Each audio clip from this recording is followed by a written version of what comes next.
Guys, I am back. They are not. I am not surprised. Or they may be back. Who knows? Because we don't know in this trial. We don't know what they're doing. They're being rude, is what they're doing. They're being rude because they don't care about us. They don't care that we're watching. They're just being downright rude.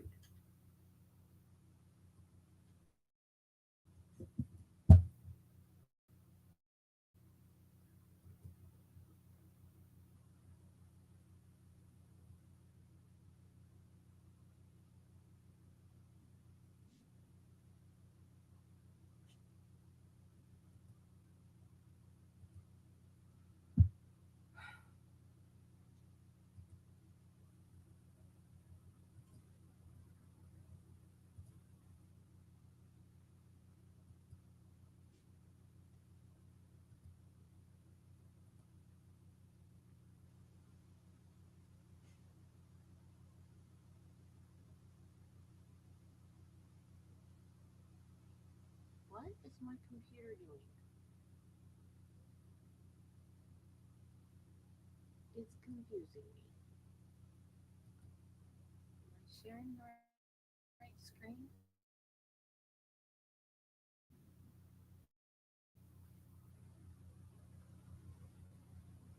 I hear someone talking,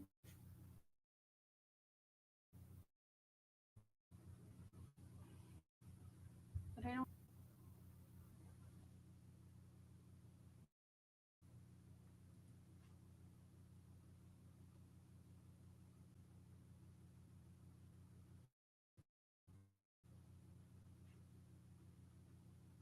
Come on, StreamYard. And why is my background black?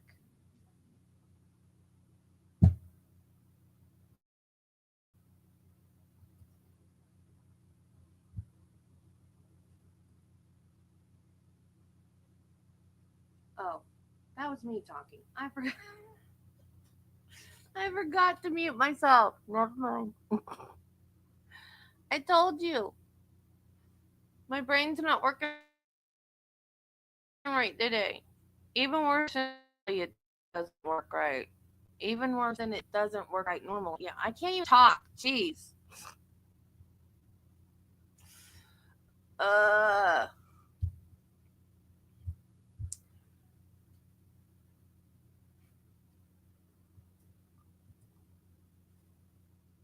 So I have a black background instead of purple background. On my channel, I can see the scene in the courtroom, but on StreamYard, I just see me and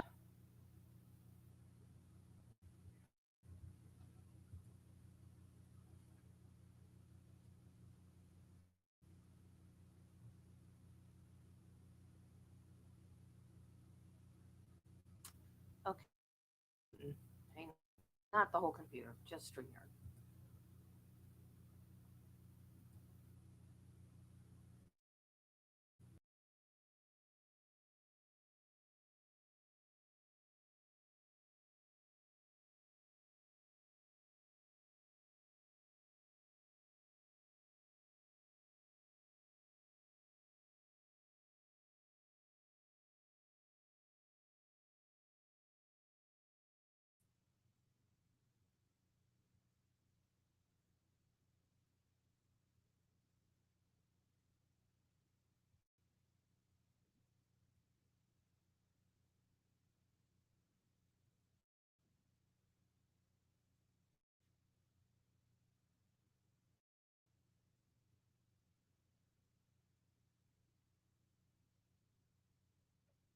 There we go. Now it's working, but my screen is still black. I mean, black versus purple. Where's my purple?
That has been my favorite part of the trial so far.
Lay down, dude.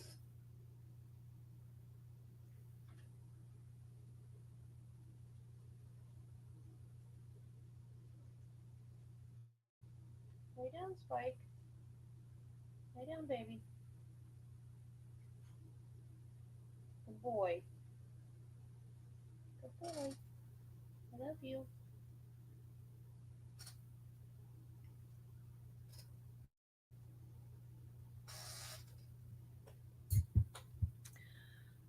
The prosecutor having a conniption fit. Did you go back and watch any of what you missed because of your meeting?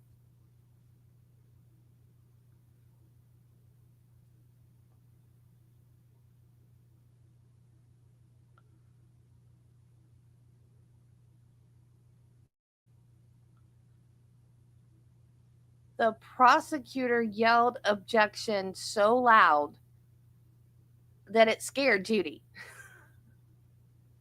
And he did it in this weird, whiny way. It was so weird. It wasn't just like, objection, Your Honor. It was like, I can't even do it like he did it. It was, yeah. I was like, this is not a John Grisham movie.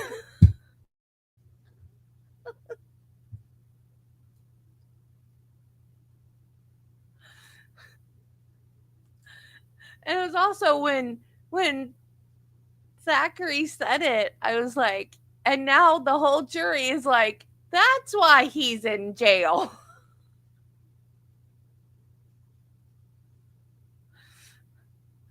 So if the juries have a brain in that, if the jurors have a brain in their head, now they can put two and two together. That in itself could be grounds for a mistrial.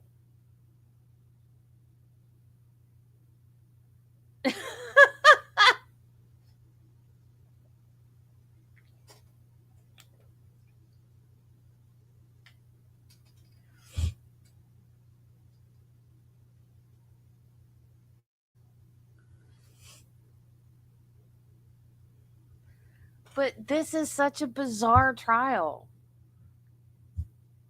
because that is his defense, but it's not allowed in the trial.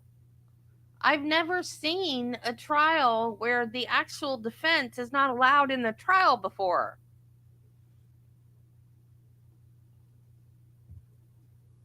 How do you defend somebody without being able to defend them? Like, I get his frustration, but it was just the way he did it. It was so funny.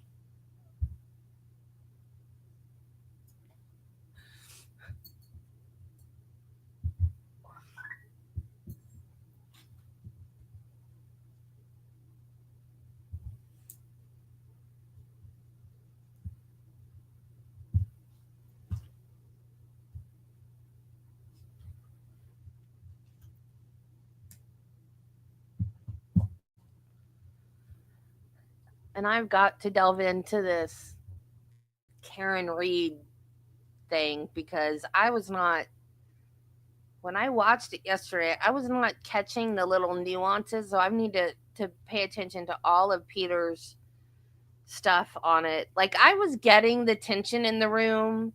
I was getting that Bev was frustrated because when she stepped off the bench, I was like, she's going to go yell and scream into a pillow.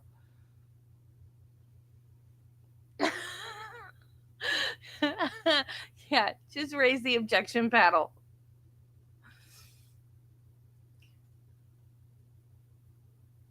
That was a whiny, loud outburst. I mean, he literally whined it. It was like it was like a teenager arguing with their parents about something.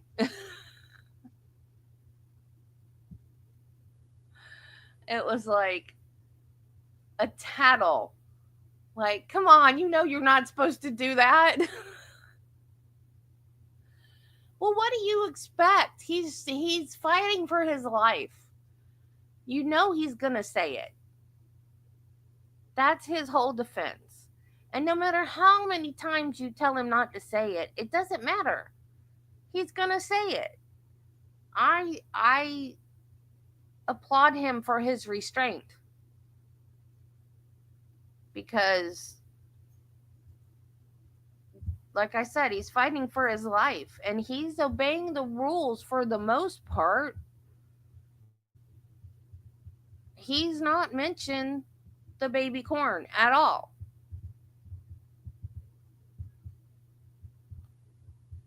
He mentioned what they're doing in it, but he hasn't mentioned it. And that's a fine line, but I didn't hear any of the preliminary hearings. So I don't know exactly what the motion in limine was. I don't know if it was the everything, even talking about what was in the pictures themselves. Because technically, they could have done some of that stuff and not been in the pictures. So if they only said to not talk about what was in the pictures, and he has knowledge that they did those things and they weren't photographed, technically he can talk about that. I don't know. That's a fine line, and I don't know where it draws. You know what I mean? But yeah, that prosecutor was like appalled that he would even go there.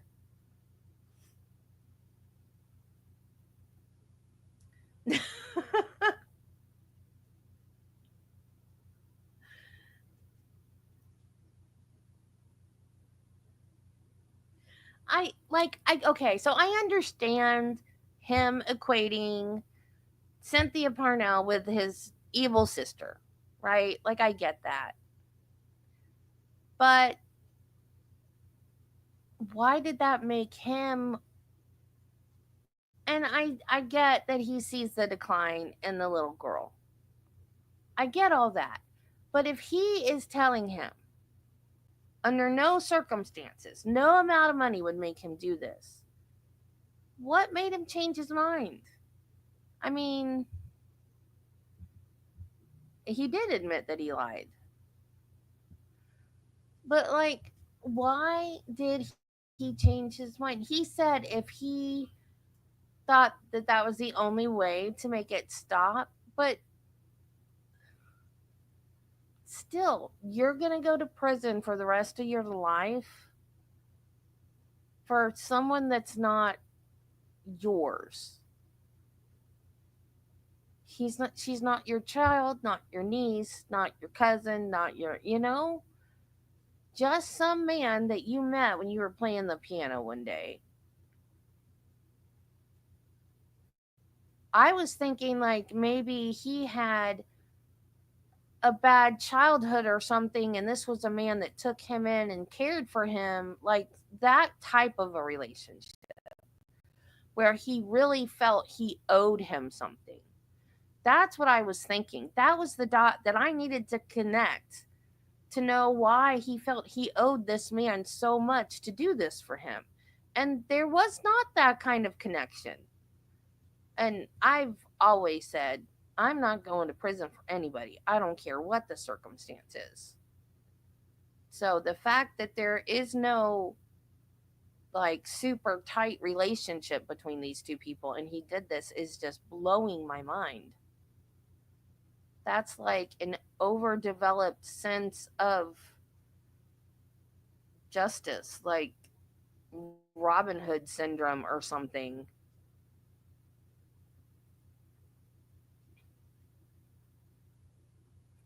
And in like Scott was saying this too. Yeah, I guess. But like, when Scott and I was talking about this, he said it's like Robin Hood, but Robin Hood was still an outlaw, even though Sheriff of Nottingham was what he was. He was a bad guy, but Robin Hood still broke the law. And, in those stories, Robin Hood is a good guy. But in reality, Robin Hood was a thief that was breaking the law.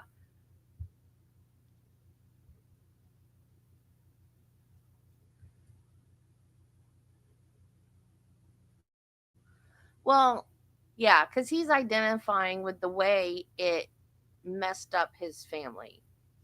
Because he said that they had to get her out of the family and it was messing up. Like, his parents were charged with child abuse because she was so manipulative. She made um, DSS or whatever he called it, whatever it's called in South Carolina. Or were they in Virginia when that happened? My timeline is Amber, one of the mods on Recovery Addicts channel, made a nice timeline, but it's so small it's hard to see when he puts it on the screen, and it's like she crammed everything. I don't know how she did it. I think she got one of the court documents and went by the court document because she got every little thing crammed onto that timeline. And there's so much that when he puts it up on the screen, there's too much to catch, for how long he keeps it up there. And I can't I can't keep it straight timeline wise. But she's got everything. She's got like from his childhood on up, all the dates of this mess. She's got like everything. So I might have it in my notes.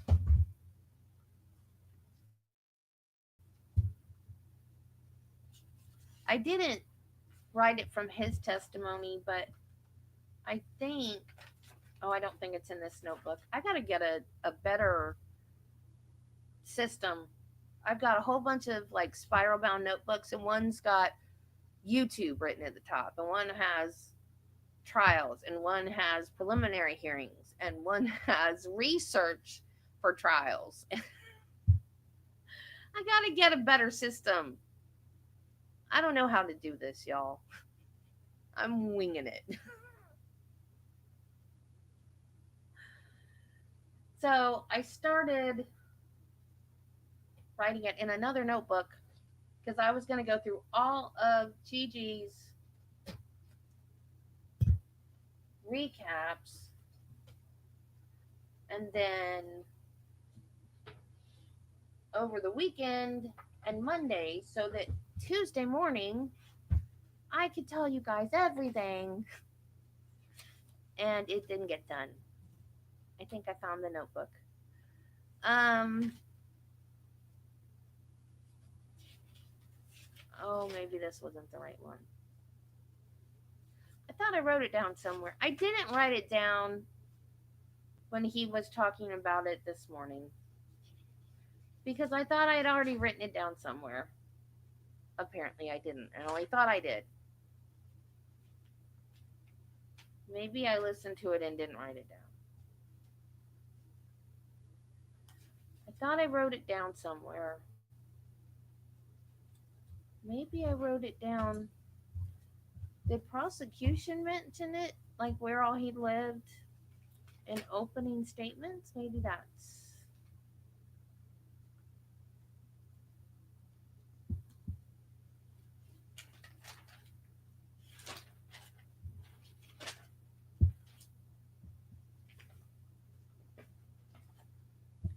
Because he was born in California, then moved to Virginia, then moved to South Carolina. Because I know I wrote that down.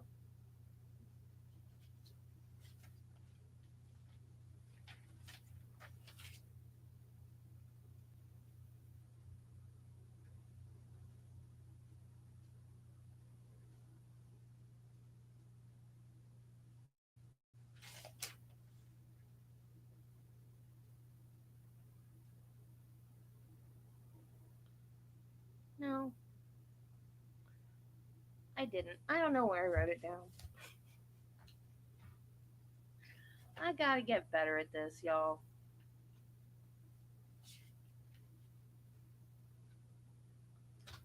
My very first trial, 7/23/24, Black Swan, Ashley Benefield.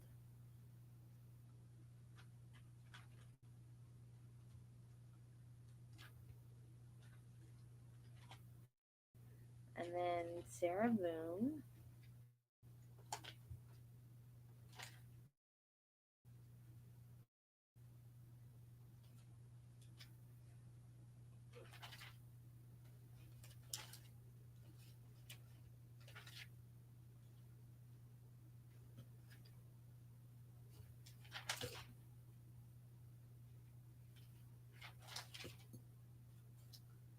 And then I did Karen Reed's Supreme Court hearing. And then the Jose Ibarra trial for Lake and Riley's death.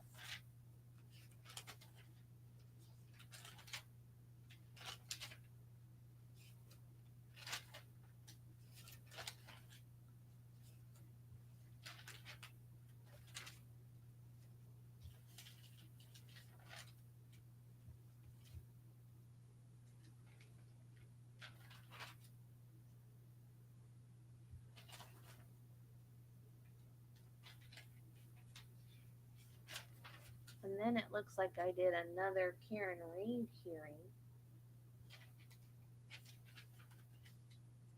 And then I did Tennessee versus Jason Chin.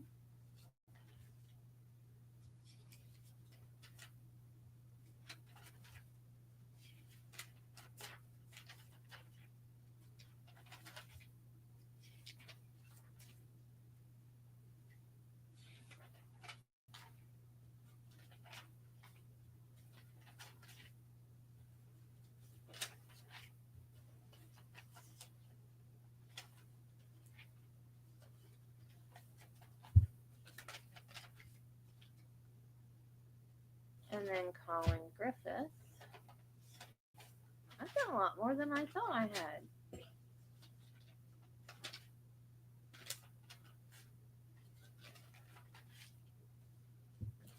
My note taking is getting worse, though, not better.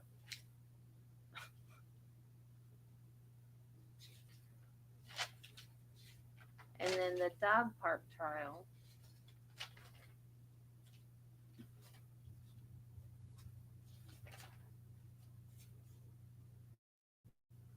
And then this one.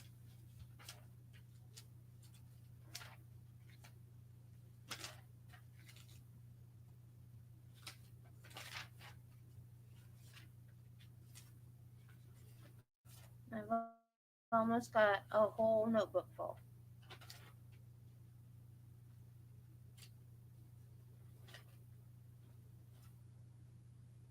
Oh, here's where I wrote it down. I did write it down. Born in Cali, moved to Virginia. He was 30. He's 32 now. He was 29 when this happened. His parents adopted 5 orphans. They were all homeschooled. He moved to the Greenville area when he was in his teens. He had an obsession for music. He does admit that he did this and he will testify.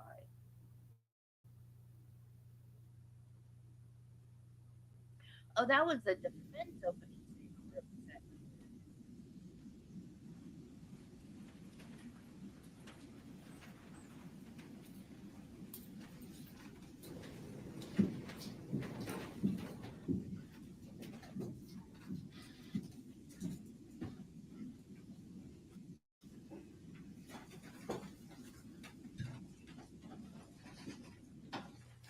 I wonder if he's still on direct or we're going to get Cross. Cross ought to be fun.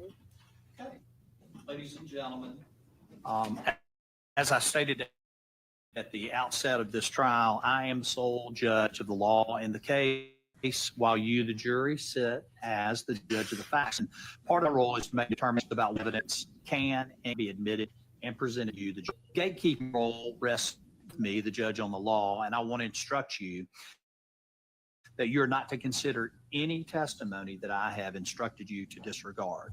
Furthermore, you should not even mention or discuss any testimony that I've instructed you to disregard, and I instruct you not to discuss any topics that have been ruled improper when you go to do your deliberation room, okay? All right, please continue, Mr. Mormon. Well, incorporates.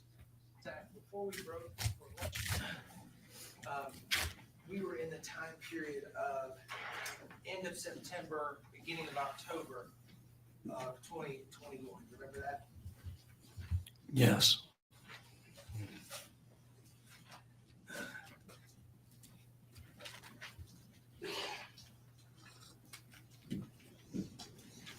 And Zach, you testified before lunch about two offers John had made you to kill Christina Parcel. Do you remember that? I remember. And do you remember after the second offer telling John something to the effect of, you would never do that for money, you would only do that if you believed it was necessary to rescue Aida? And if I believed there was no other way. At the end of September, beginning of October 2021, did you conclude that you had to rescue Aida and there was no other way? Yes, I did.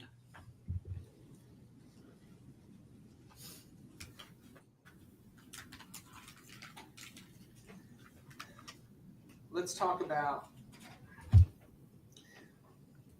what's happening in your life in the beginning of October 2021. And it's really, I want out the music project we have been engaged with Tom Strange and the Seagull Museum.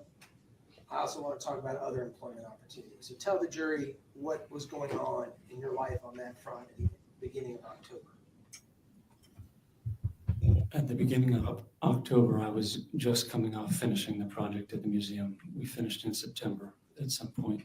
And as I mentioned before, my birthday is October 2nd. So I had arranged to play a private home recital at the Wynn's home, where I would play the last three piano sonatas of Beethoven on my birthday. So these are very, very difficult pieces of music, and some of the greatest pieces of music ever written. So I was very preoccupied trying to give my best to these pieces.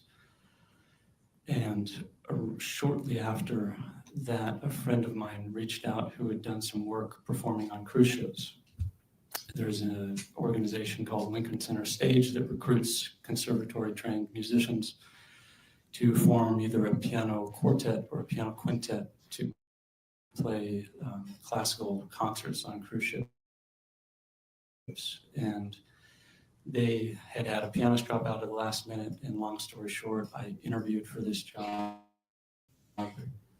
and got this job, I think October 12th, but it was about,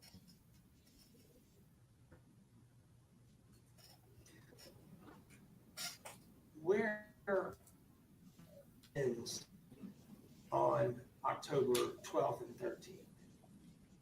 they were in Europe.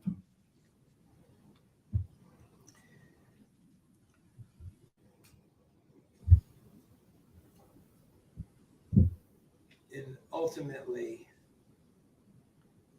did you take Christina Parcel's life on October the 13th? Yes, because I believed it was absolutely necessary to save Aida, and I was right. Objection, Your Honor. Sustained. I ask you to disregard the testimony that you just heard. That was his opinion.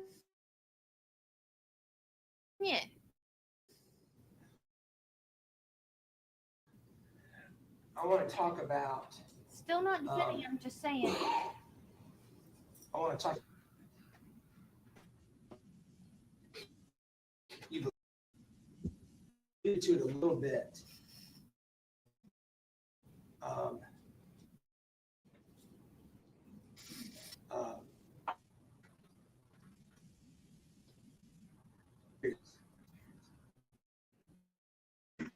I had been What happened?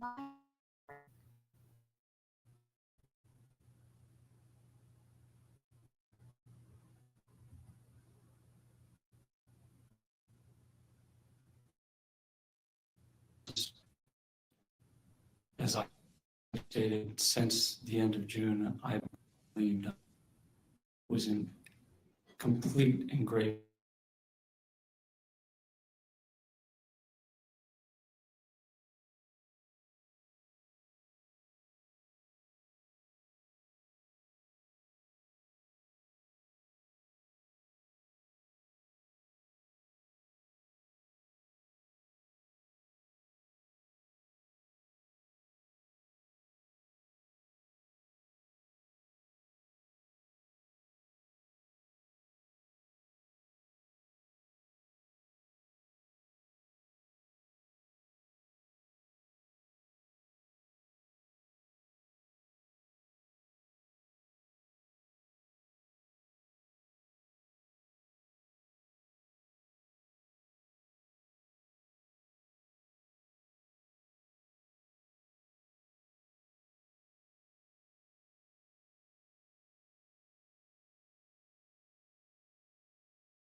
October 13th rolled around. I had been grappling with this for a long time. And I was experiencing a tremendous amount of guilt that I had waited as long as I did, because I should have acted sooner. And I didn't do that.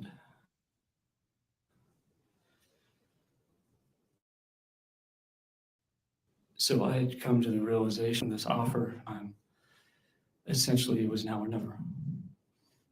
I had an opportunity to save her from a danger that I knew she was in, and that I knew was not going to cease.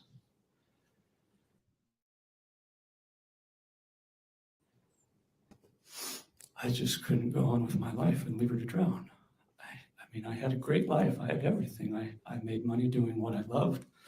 I was going to be going to the South Pacific to play concerts for rich people on cruise ships. I mean, but how could I go and enjoy that and know that I was leaving a kid to her fate, a kid who thought that I was her friend. I would never have been able to look at myself in the mirror again if I had done that. So Y'all, I'm sorry. specific I to have October not- 13th, I believed that there would be a period of time at the house when Christina Parcel would be alone. And I wanted to make sure that absolutely no one was there. Not Aida, not Lutina, not Brad Post. Because again, this was not about revenge or retribution or anything. I wasn't angry. The only thing I was feeling that day was pity. And I wanted to make sure that no bystander or no one else would be involved in this, which could have happened if someone else was there. Zach, let's talk about that. So once you concluded, believed absolutely this was what you had to do, did you go about planning? Yes, I planned very carefully to make sure, one, like I said, that no one else would be involved in this. And two, I knew that if I tried to do this and failed, it would only be worse for Aida. And consistent with the court's instructions, why did you believe it'd be worse for Aida? Because I believed that if I was discovered doing this, it would connect me to John Mello. And I believed, and I still believe, that he's a great father and he is Aida's best shot at having a happy and safe childhood. Let's talk about the planning. Did you get a gun? Yes, At the time, were you also carrying your own firearm? yes, I had a concealed weapons permit at the time, so I concealed weapon on my person for personal protection. Did you get another firearm for this? Yes, I did. What type of firearm did you get? It was a .22 caliber revolver Where did you get it? at a gun show. Where was the gun show? It was here in Greenville.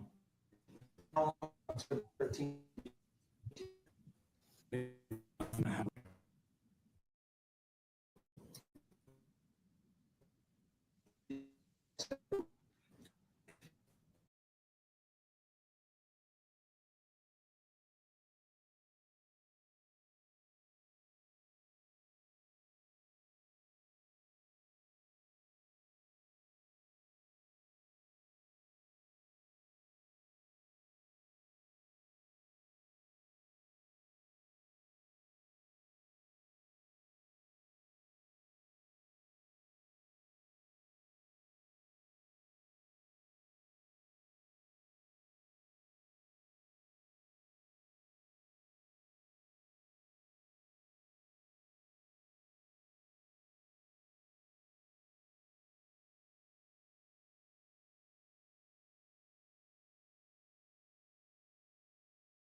I had looked at a route I would be able to take from I was staying at on back roads to avoid traffic cameras.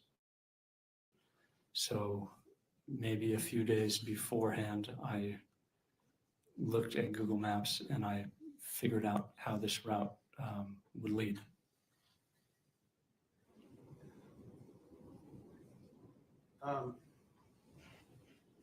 Let's talk about October the 12th.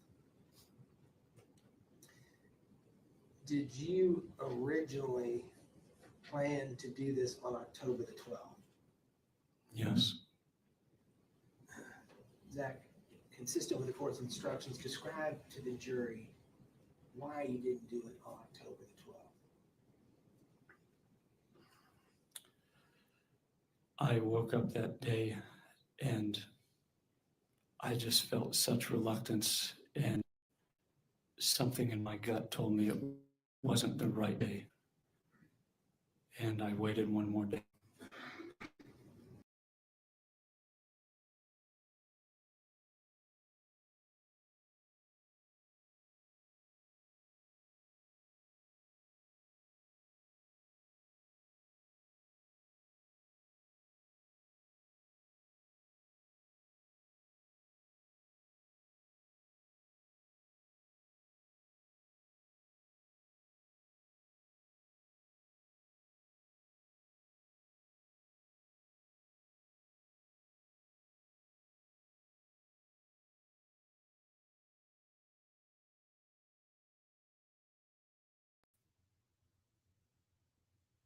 Can't even tell I have new internet today, can you? Jeez. What is going on?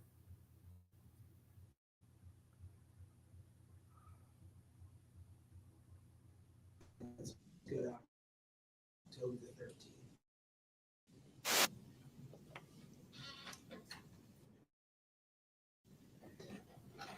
You wanted to plan in part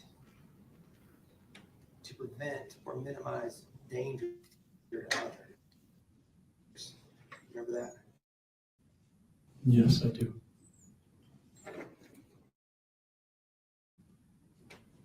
Did you have information about where people would be on October the 13th? To a degree. From John Mello. What did he tell you? He told me when Aida would be at school, and he told me that he believed Christina had a job interview at some point that morning. So let's talk about that morning. The evening of October the 12th, where did you spend the night? At the Mountain House.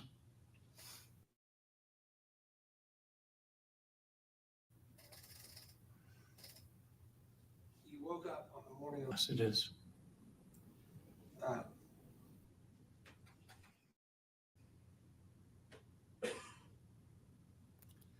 It was much later than I meant to. I think it was about 8 or 8:15 in the morning.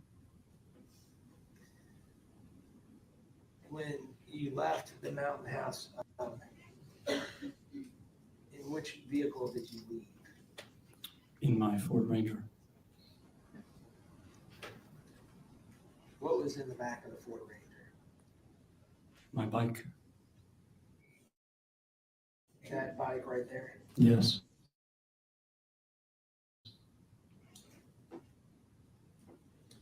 And just for the clarity of the record,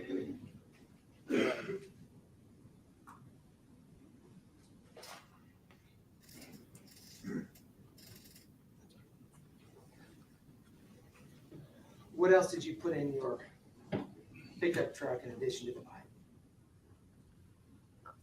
I brought the gloves, and I put this in a backpack. I brought the paint thinner and the gun I described, the 22. I brought a knife, and I brought a box that was made to look like a gift wrapped box and a bunch of roses that I had bought the day before.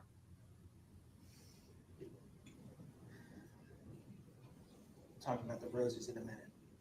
When you left the mountain house, where did you go? I drove to a road that runs parallel very close to Canebrake. When you got to that location, well, before we go further, describe for this jury house to this location what you were thinking, what you were feeling, what was going through your mind.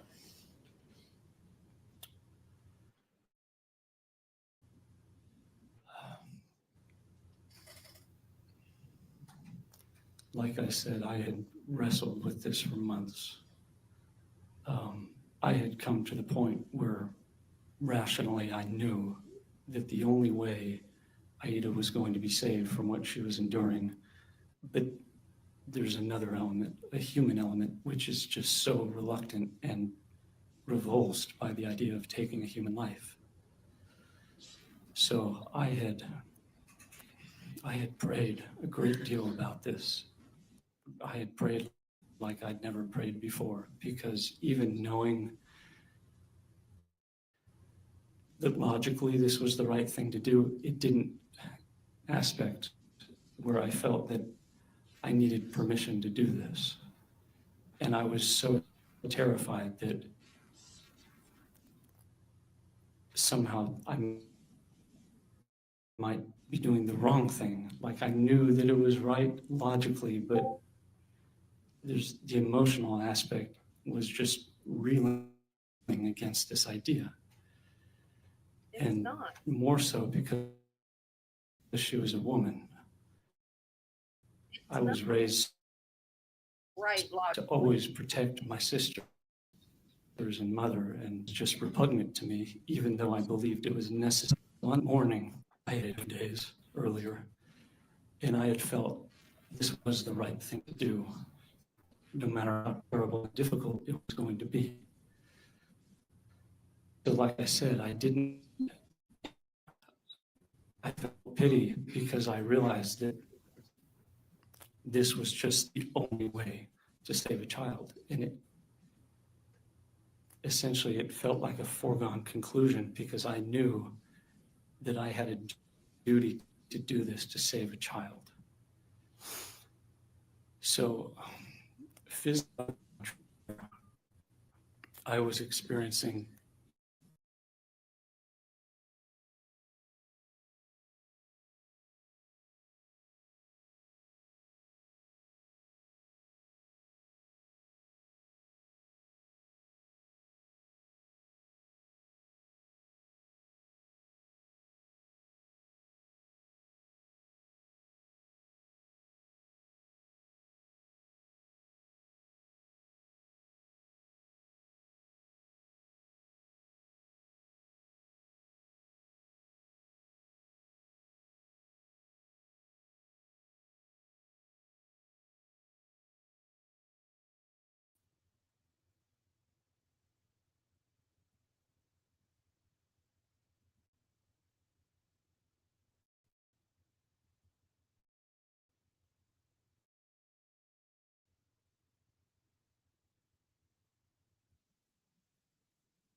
a few times I thought I was going to have to pull off to the side of the road because I could hardly keep my truck straight. My hands were shaking so badly. But the whole time I was just thinking, if I don't do this, if I turn back, then I'm consigned to your fate when I know that I could have done something to stop what was happening. So I just tried to, and I tried to just go and drive a little bit farther and not think about what I was going to have to do when I got there. And when I finally got to the point where I parked my truck, this feeling only increased. I knew the plan, but I was having so much difficulty going through with it. So I took my bike out of the truck and I had a mask on and clothing that's been described already. And I just tried to focus on putting one foot in front of the other on my bike. And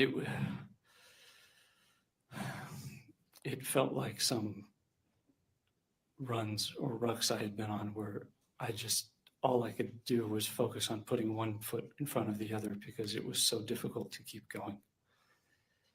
And I just kept seeing Aida's face and reminding myself that if I don't do this, no one's going to come to save her. And I kept pedaling, and eventually I arrived in front of 122 Canebrake. Zach, we're going to talk about what happened when you got to 122 Canebrake in just a second.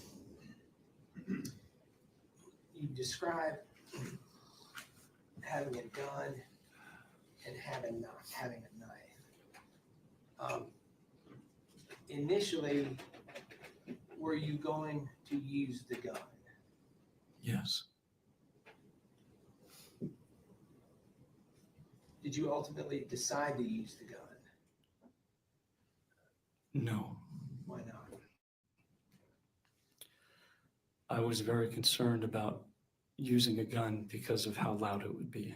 And I didn't want to alert a neighbor or a bystander who might come to investigate and get involved.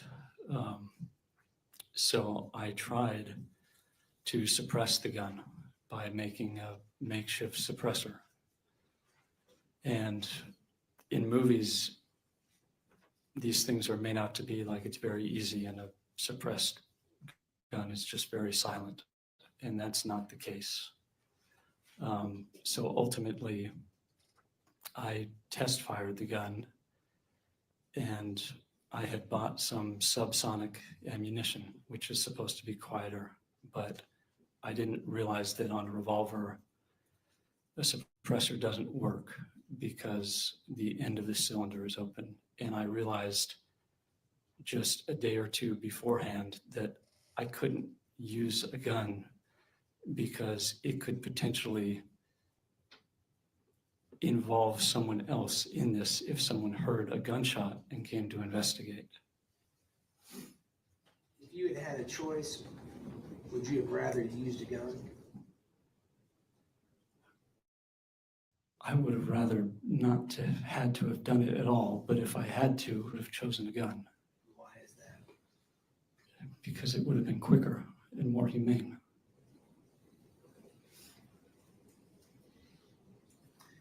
All right, let's talk about, you arrive at the house, 122 Canebrake. Do you remember about what time you arrived there? I think it was a little after 9 in the morning.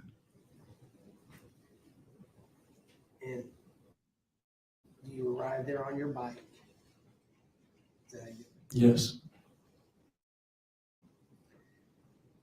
And about this a little bit, but tell the jury what you're wearing. I had on black pants and a black thermal and a gray shirt over that. I had on a black beanie and a white medical mask, and I had on black gloves and a black backpack.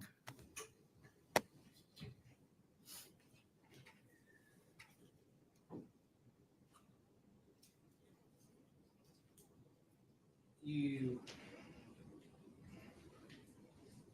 remember how many vehicles were parked in the driveway when you got there?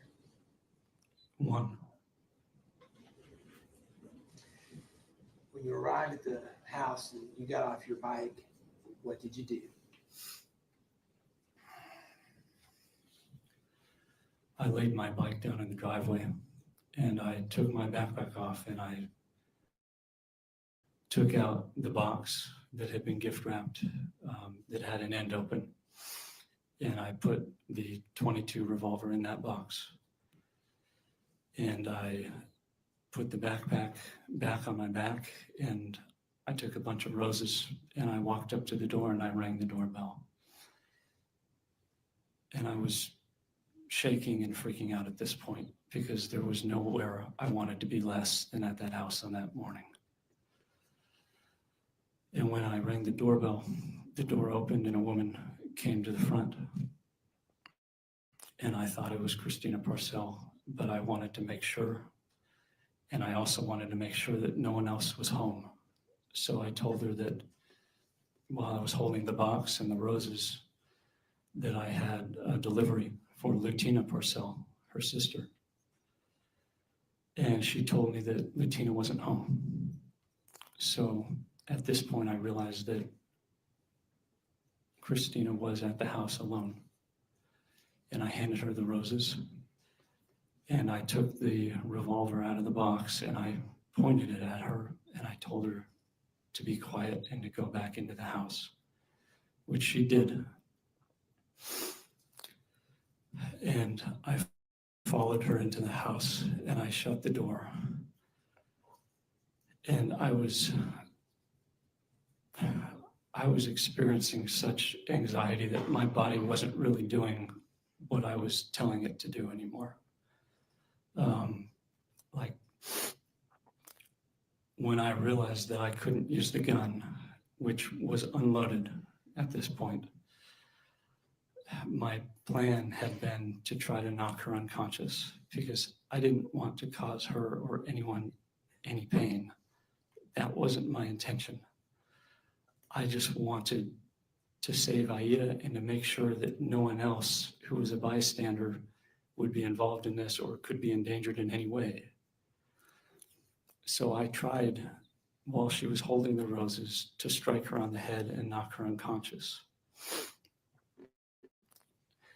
But my body was fighting me because even though I knew who she was and what she was doing and the danger that was putting Aida in, I was still looking at her and I was seeing a sympathetic figure. I was seeing a woman, and I had always been taught never to hurt a woman, to always protect women and children. So when I went to strike her with the gun, my hand didn't really do what I was trying to tell it to. I essentially pulled my strike. It felt like a time I had been cliff jumping with friends. I have a big fear of heights, and We don't care. there was a 30-foot face that you could jump off and jump into a deep pool of water. And when I would run up to the edge, I would try to get a running start and jump off the edge, and I just couldn't. Like my body would stop me against my will. And I had to try to do this 10 or 15 or 20 times before I could actually get myself to go over the edge. So when I struck her on the head with the pistol, that's what happened. It didn't knock her unconscious, and I hardly struck her at all, to be honest. So I tried again, and the same thing happened. I just couldn't bring myself to strike her. And at this point, she realized that I was hesitating, and she began to try to move herself and to get away and to fight back. And during this period of time, the roses had dropped and the petals and stems had scattered. And as I was hesitating, I realized that the situation was quickly getting out of control. And if I didn't pull myself together and act soon, this was all going to end up terribly for Aida, because what was happening to her would never be uncovered. Quick question. You heard testimony that at this time, Christina weighed 163 pounds. How much did you weigh on October the 13th? About 160. Go ahead. So I realized that I was going to have to somehow force myself to do this at any cost. So I pulled out the knife I was wearing. And even though I knew I wasn't going to be able to strike her with any amount of force, I still tried. So I started striking her, though my strikes were pulled. And I think the knife made contact with her, but it wasn't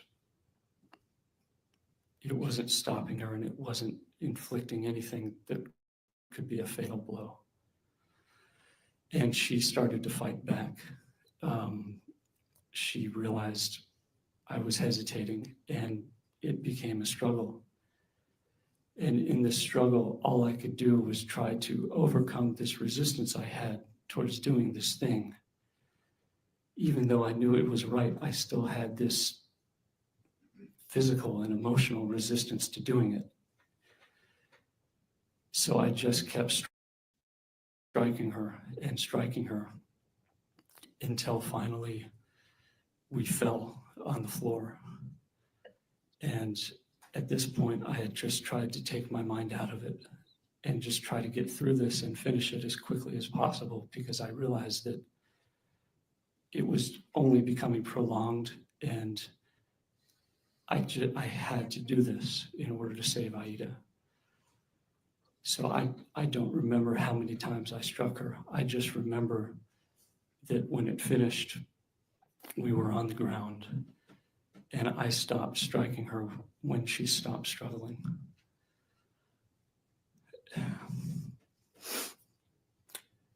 And at this point, I stood up, and I was still freaking out, and I was in kind of a daze.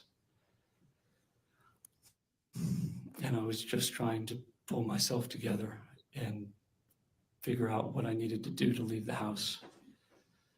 And again, I wanted to make sure that I didn't leave anything behind that would connect me to it, because then I believe John would be connected to it, and it would only further put Aida in danger, because I didn't know if Christina Parcel was the only person involved in what was happening to Aida.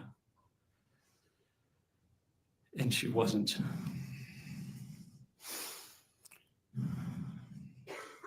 So I quickly looked around to make sure I hadn't left a mask or a glove, and I started to pick up the rose petals and realized that I just didn't have time to do that.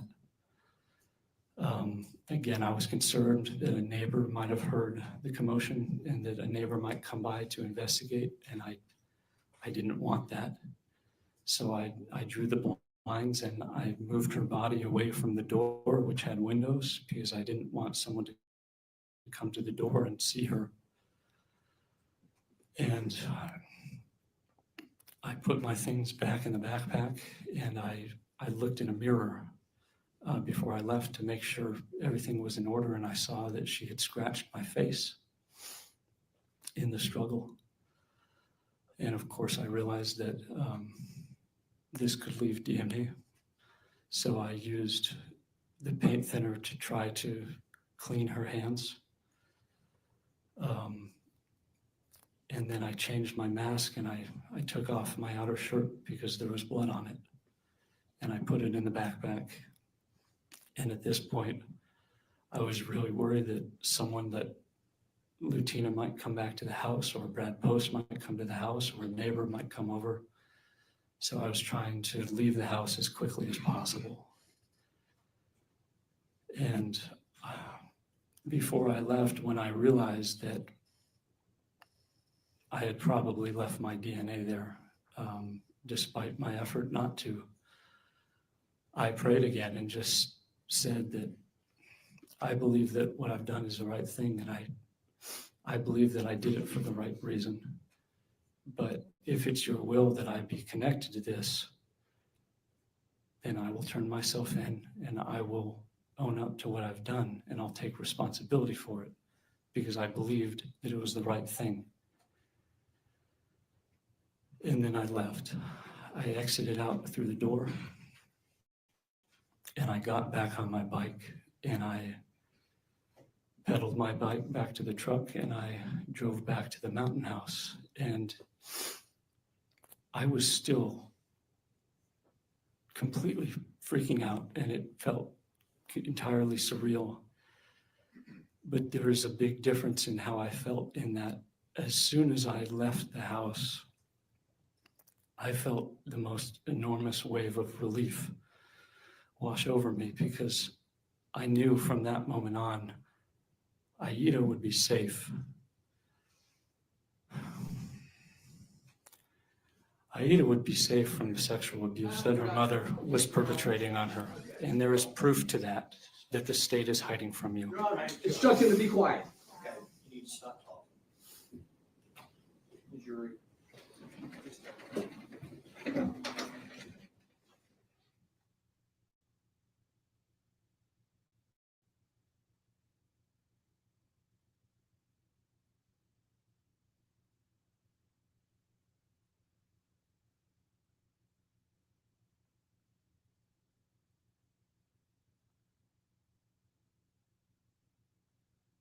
Judge is mad.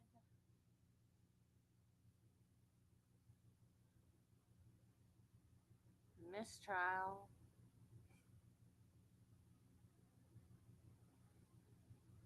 Hope not, but absolutely could be.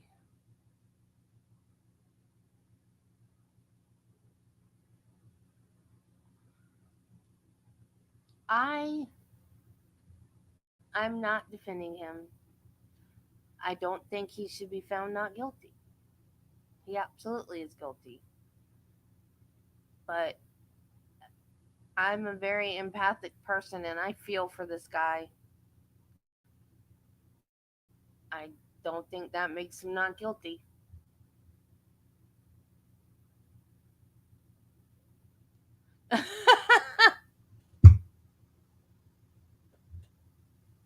The last one was better than that one, though.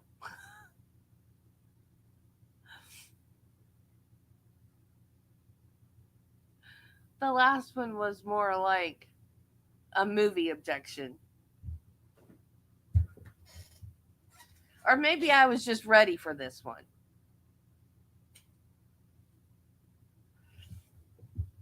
But this one, he kept going. He was like, the state is hiding it from you. That's why I said, I mean, the last one could have been grounds for mistrial, but this one definitely is. If the prosecution asked for it, this is definitely grounds for mistrial because he actually said the state is hiding this from you, and that's exactly what they're doing.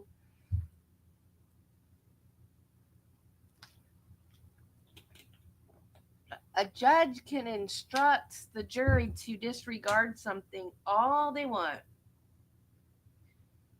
but once they've heard it, they've heard it.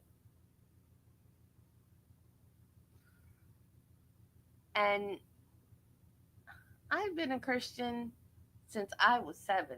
I have never once asked God if it was okay for me to kill somebody.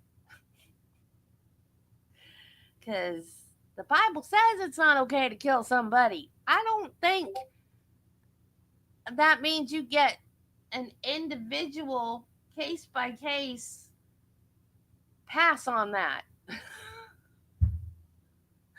I don't think you can pray, God, this is a really bad person. Can I kill them, please?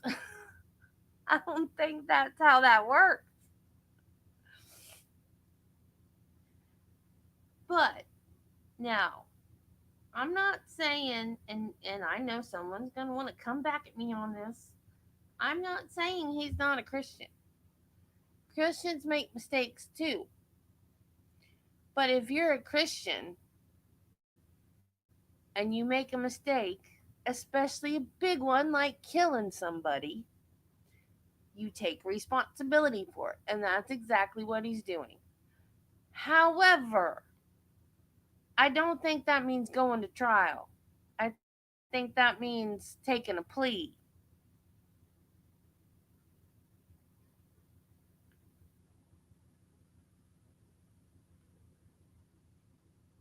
If you purposely commit a crime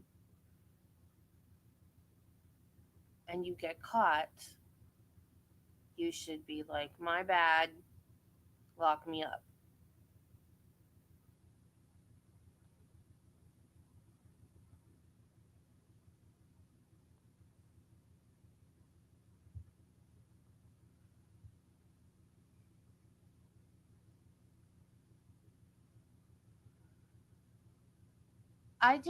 I still don't understand why he felt such responsibility for that little girl. I get it that he felt bad,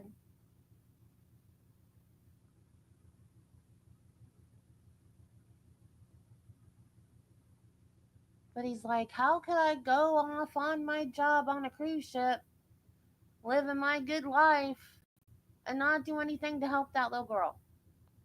So you'd rather go to prison over a kid that you hadn't even known a whole year?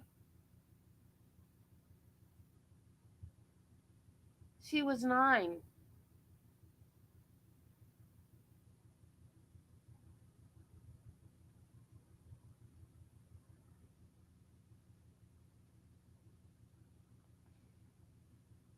I don't understand that. I just don't understand that.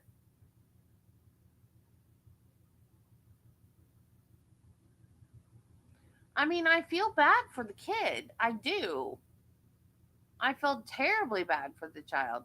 She's going to have a huge therapy bill for her entire life. But he just ruined his life to save hers.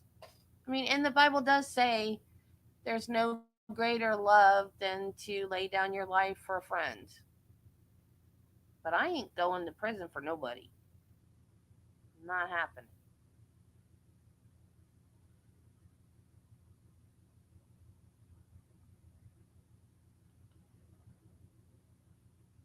And I'm not going to risk, I believe in heaven. So I'm not going to risk not going to heaven for anybody either. If you don't believe in heaven, then all you got to worry about is going to prison. But I believe in heaven, so I got to worry about both. It wasn't the little girl that died, Nancy. It was her mom. Her mom was abusing her. Her mom and her mom's boyfriend. And they were also taking pictures, inappropriate pictures of her with them and animals. So this guy was a friend of her dad, and they were in a custody battle, and this guy was trying to help her dad, and the dad had asked him, would he kill her for $5,000? And he said no, no amount of money. And then a couple weeks later, he said, will you do it for $10,000? And he said, no, no amount of money. The only way I would do it is if I thought it was the only way to save her. And then he went to Italy because this guy had moved to Italy. So he went over there to visit him, and the guy had a video visitation with his daughter, and he saw how sad she looked and how the spark had gone out of her eyes, and he just felt that she was drowning and that her life was going bad because of all the abuse she was suffering, and that he had to do something about it. So he got a job working on cruise ships, and because he's a Juilliard trained pianist. So before he got a chance to go work on the cruise ship, sailing all over the world playing the piano for rich people, he decided that he couldn't do that with the guilty conscience of not being able to help the little girl. So he decided that he needed to kill her mom before he left on his new job. And the they took pictures of the little girl, and it started off that Zachary Hughes, the guy that's on trial, and her dad, they were sending the pictures to people and they were putting the mom's boyfriend's return address on it to make it look like he was sending the nudie pictures of her all over the place. But it was really this guy and her ex, her baby daddy. And then he escalated to killing her because he wanted the abuse to the little girl to stop. And the jury's not allowed to know about the pictures. Now, the father of the little girl testified on the first day, and he is in jail because of the pictures, because they found all the pictures on different devices during the murder investigation.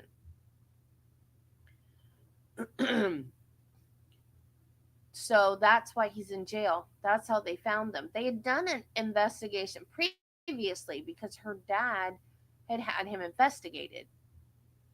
But they covered their tracks and they didn't find the pictures then. But they found them now because of her death. So, in a way, he did what he set out to do because he exposed this whole thing by killing her. So, he absolutely saved the little girl and did what he set out to do. I just think he went about it the wrong way. But some people are thinking that he's a hero and he shouldn't go to jail, and I disagree. Because you don't take the law into your own hands.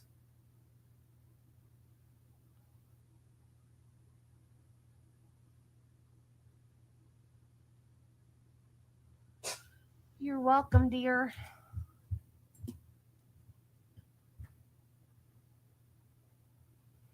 And the reason why we have to look at this stupid seal so much, no offense to any people from South Carolina that are watching.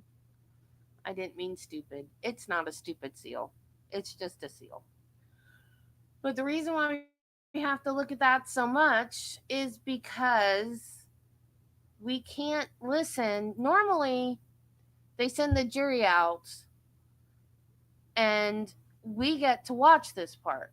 But in this trial, we don't because this judge is so terrified that something will get leaked to the jury.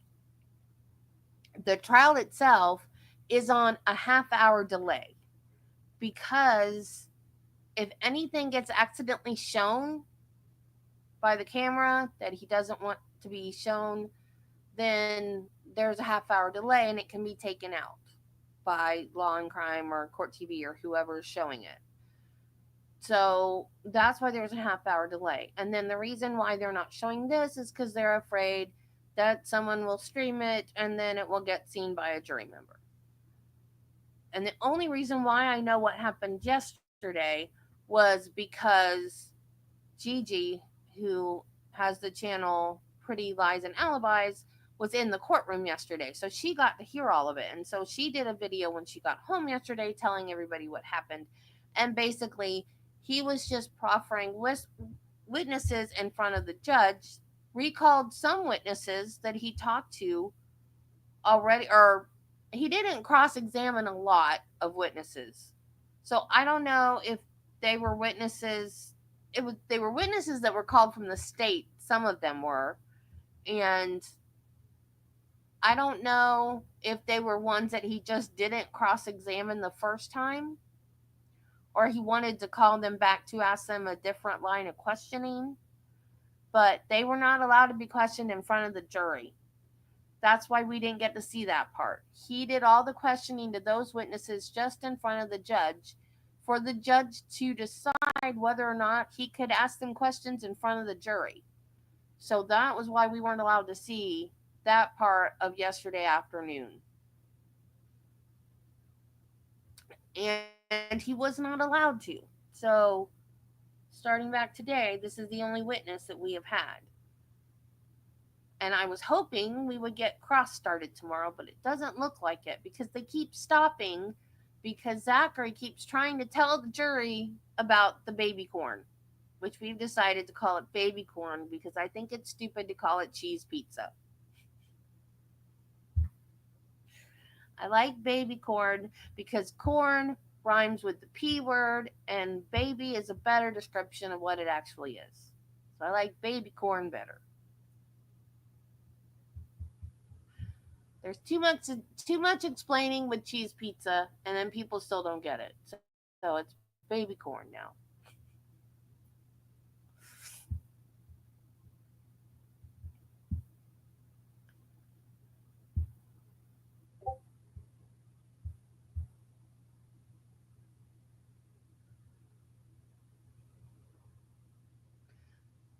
And another reason why this guy, this whole thing that he did aggravates me. Number one, he was raised in a Christian home, so he knows better.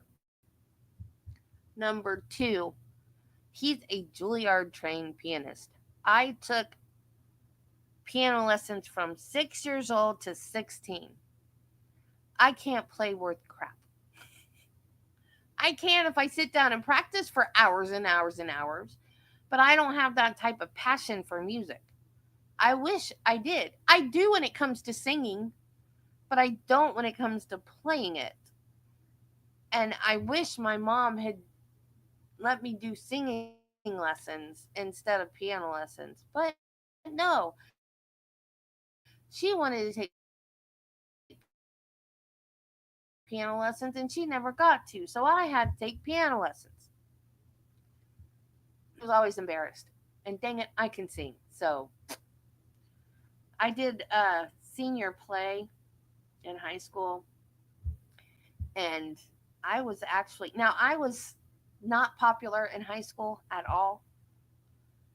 And I wasn't skinny, I wasn't pretty, I wasn't one of the popular kids, I wasn't athletic, I was none of those things. I was a nerd. I was on the high Q team.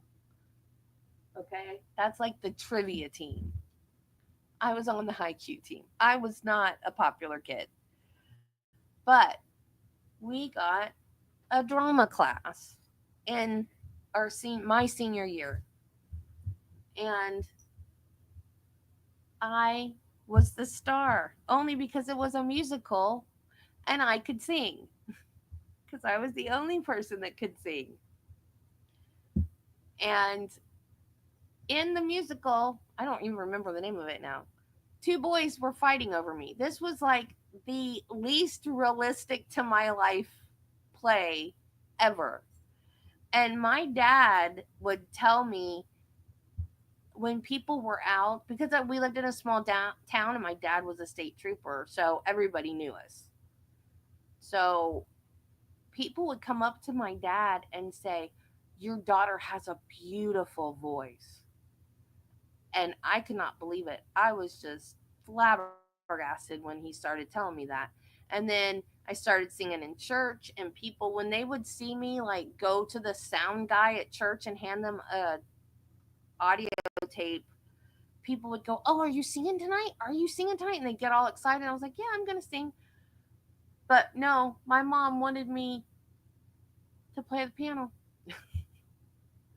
So I'm like, this dude could have played on cruise ships. Do you know how bad I would have loved to have that life?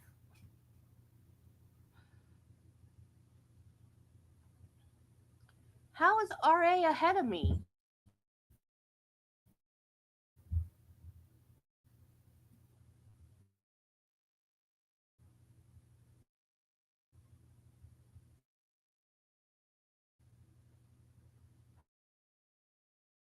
How was I behind the life? And now it won't load. I don't know what is going on. My new internet. Yeah, we got Seal.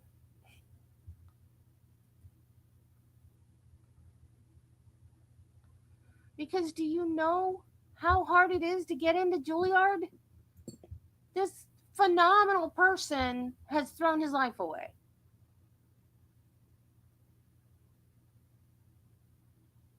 It's just it just doesn't make any sense.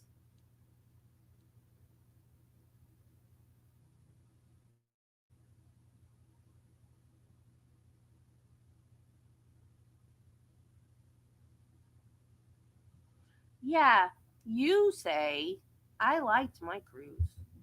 I was only 18 though. And the last night of the cruise, because here's what what our chaperones would do. They would go to bed early. Well, not early. Early for us. Not early for them. They weren't old either. They were mid to late 20s, probably. But of course, when you're 18, your teachers are old. So they sat there. They would go to bed. I don't know, 9:30, 10 o'clock, I guess maybe, and set their alarm clock for midnight because our curfew was midnight. So on the last day of the cruise, they forgot to set their alarm clock, and so we stayed up because they never came to get us to make us go to bed. So when they woke up, I don't know what time it was, like 2, 3 in the morning. They they woke up. We were all in the disco, and there was a storm, and the seas were really choppy. So you couldn't dance in one spot because the way the boat was rocking, you would dance and you would drift to one side of the dance floor, and then you would dance to the other side of the dance floor. So you were just dancing back and forth and back. It was so much fun. And then when the chaperone saw the two women making out in the corner, that was when they made us go to bed.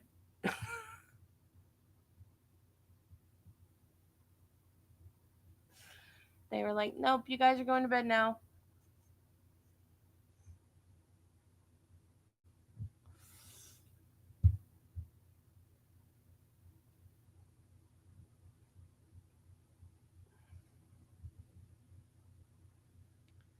Which I don't think it was necessarily because it was two women. I just think it was because people were making out in public.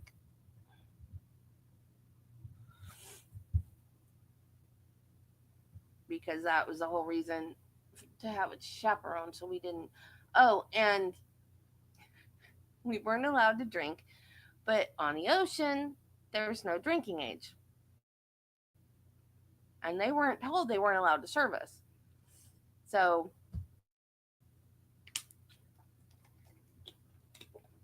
me and a friend, my gay best friend, every female girl in high school needs a gay guy for a best friend. I'm telling you, it is like the best relationship ever. I don't know why, it just is. Anyway, we decided he took me to my junior prom. Um, he wanted to get a drink, so we decided that we were gonna get a rum and coke, and if anybody saw us drinking it, it would just look like a coke. But then we were like at a one of the shows that they have on the ship, and we looked across the room, and our chaperone and her husband was watching the same show we were. So all of a sudden, we didn't want the rum and coke that bad. I'm gonna turn my camera back on because when I'm sitting here talking, even though I can't see y'all, but I can't see myself, I feel like I'm just talking to my computer and not talking to people, and I don't like it. I know that makes no sense, but anyway. So all of a sudden, we didn't want the rum and coke anymore, and it just sat there. And I don't remember what we paid for it. I'm sure it costs a lot more now than it did back then, but we paid a lot for that rum and coke. And my other friend that was with us, I don't remember which one it was, but one of my other friends that was there, they were like, they wouldn't have known it if they'd seen you drinking it. It would have just looked like you guys were drinking a Coke. Unless they came over here and smelled it, they wouldn't have known. And I was like, yeah, I know, but they could have come over here and smelled it. And I didn't want them to come over here and smell it. And they were like, what would they have done? It's not like they can make you get off the ship or in the middle of the ocean. All they would have done was send you to your cabin. It's like, I know, but still. But we had fun. I saw Top Gun on the ship, which I thought it was so cool that I was watching a movie on a movie theater in a movie theater on a ship. I thought that was so cool. Um, we went we went to it was either McDonald's or Burger King. I don't know why my eye is itching. It was either McDonald's or Burger King in the Bahamas. And I remember the Coke was salty. The food was fine. Like it was like fast food, same as here. But the Coke was salty. And I was like, do they make the ice cubes with salt water or something? Why does the Coke taste salty? And then we wanted the weird thing with our cruise. I don't know if it was because it was like a budget cruise because it was our high school cruise, and they wanted to get as cheap as possible. But they didn't fill the swimming pool while the ship was in motion. They only filled the swimming pool when we were docked. Well, when we were docked, we were in the Bahamas. Who wants to swim in a swimming pool when you're in the Bahamas? But then we couldn't find like a public stretch of beach, believe it or not. How do you go to the Bahamas and not find a public stretch of beach? Now, this was way back. So it was way back before, what's the name of that? Atlantis, I think is the name. Paradise Island, where Atlantis is now, where that big like resort is with the water park and all that. That was not there then. So we took a little boat over to, and I'm talking like a canoe with like a native Bahama guy on like a, I don't know, like a primitive, like hewn out of wood, hand carved canoe thingy. I don't, and so they have people that sell right there at the port where the ship is selling souvenirs and stuff and like the little taxi boats that'll take you around to the different islands and stuff. So we took one of those over to Paradise Island and still couldn't find like a stretch of public beach. So we there was a Holiday Inn there on Paradise Island. We actually went in the Holiday Inn and used their stretch of beach to go swimming in the Bahamas because we couldn't afford to like go on any of the organized things because we didn't have that kind of money. And we're all teenagers, and then we missed. Now they feed you constantly on a cruise ship, but we came back at an awkward time, so it was between buffets. They have 3 meals a day. Right, the excursions. I couldn't remember. I didn't remember what they were called. That was a long time ago, a very long time ago. Um, they have 3 meals a day, plus in between meals they have buffets, so they're always feeding you. But we just happened to come back to the ship at a weird time where there was no food. So we asked somebody about food, and that guy brought us sandwiches from the kitchen. And he's like, I'm really not supposed to do this. And we were like, oh, thank you so much. So, I mean, it was, I guess we got away with stuff because we were kids. I don't know. But like on a regular, like high dollar real cruise ship, we probably wouldn't have gotten away with half of the stuff we got away with. But I want to go on one of the ones. There's a, just because you probably know the name, I don't remember the name of it. There's an island south of the Keys. I don't even know if it's considered part of the Keys or not. It used to, it's a state park though. It might be a federal park. It used to be during the Civil War, they kept prisoners there. It's got like a fort on it. And some of the cruise ships have like an excursion that goes there. I don't remember the name of the island though. I want to go there.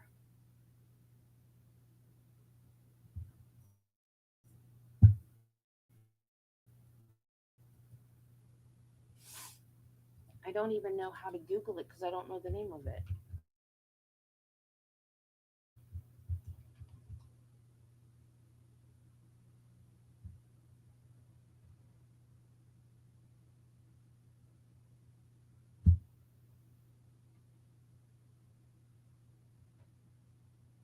It's not dry tortugas.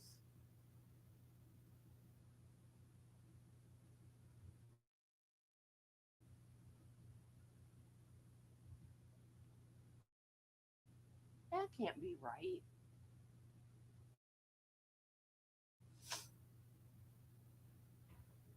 That doesn't sound right. Maybe it is.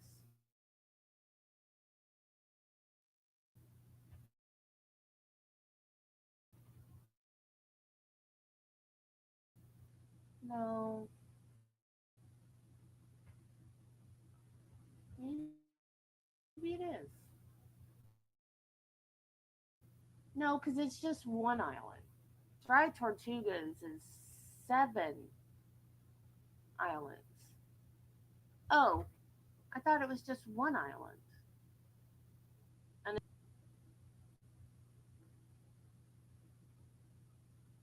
okay, now I'm confused. Because it says things to do, and it says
Travis works every day and every other Saturday. So I don't see how we're going to go on a cruise anytime soon.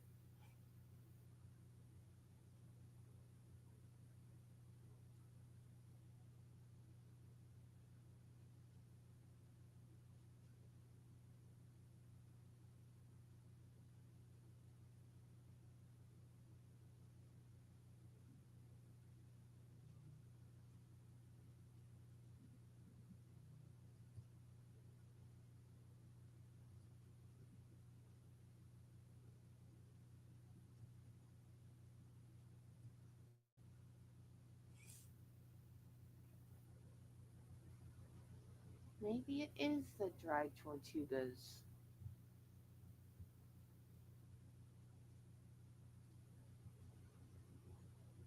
Fort Jefferson and Garden Key. Maybe I'm thinking Garden Key. Only accessible by seaplane or boat. Has about 63,000 visitors annually. Snorkeling, picnicking, bird watching, camping, scuba diving, saltwater fishing, and kayaking.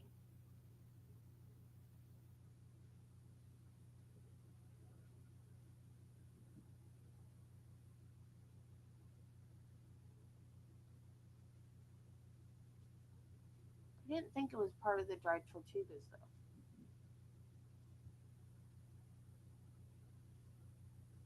Loggerhead Key. Maybe that's what I was thinking of.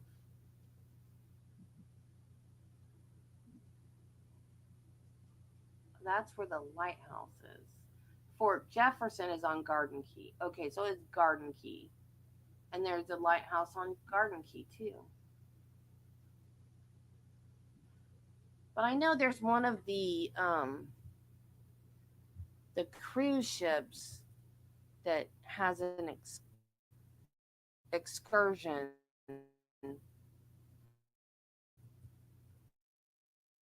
that goes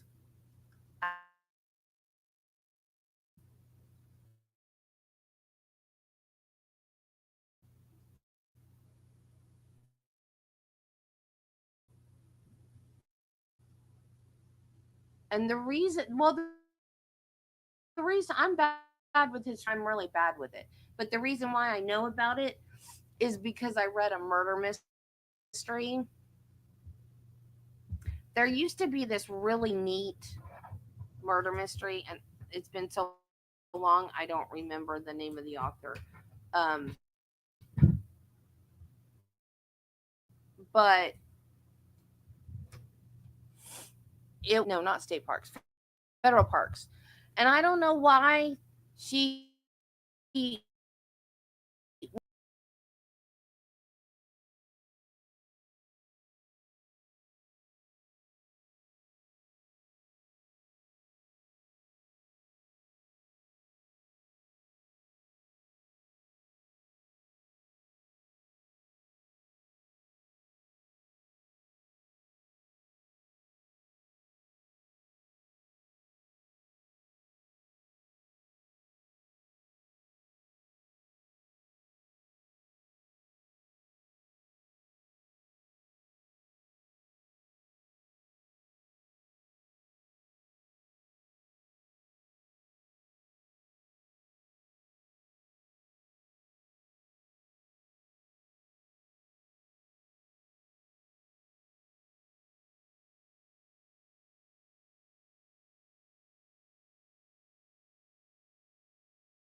I look away for a minute and I look up and I'm crashed. I was looking to see if I got because I have it on silent. So I was looking to see if I got my notification from Walmart that my groceries are ready, and they're not. Because then I have to text Travis and tell him that the groceries are ready.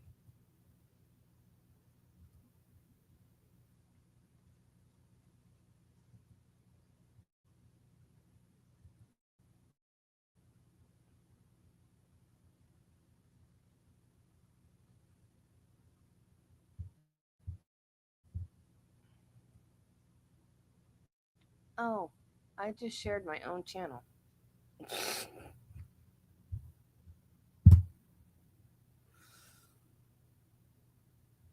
That's not gonna work.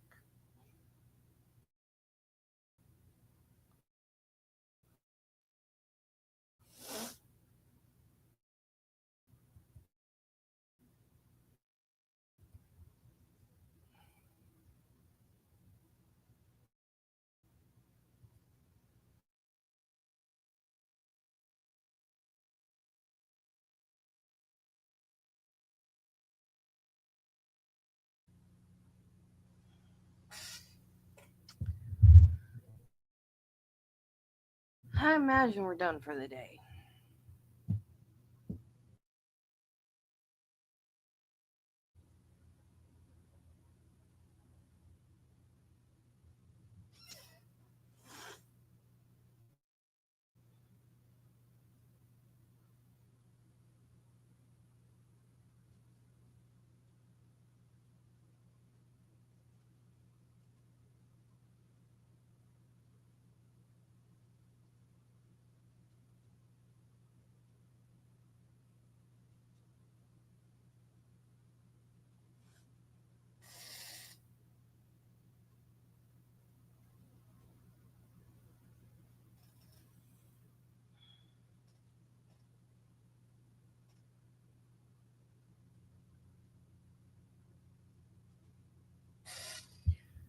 Travis, I didn't tell you guys. I don't think I told you guys.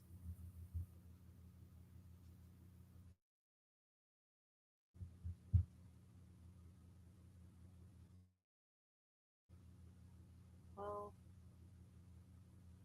I can't make myself bigger right now because StreamYard isn't cooperating. But that's fine.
And then I told him that Fawn was in the chat yesterday morning, and she was in my chat this morning too. Now, I don't know if I want my family in my chat.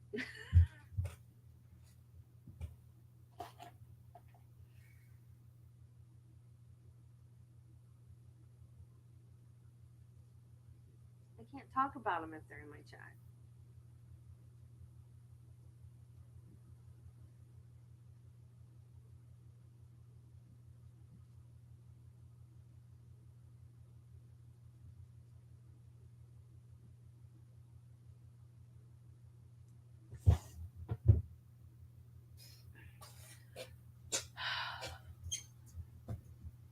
It's frustrating, and now I'm even more frustrated because StreamYard's acting up again. I don't know what else to do other than to go up to the next higher, which I started to go that high, and then Brian told me I didn't need to go that high, so I didn't go that high. But I guess I do. But you know what I love about it now? When I upload a video to YouTube, it's like that. It's so fast. So I don't. Maybe it is StreamYard.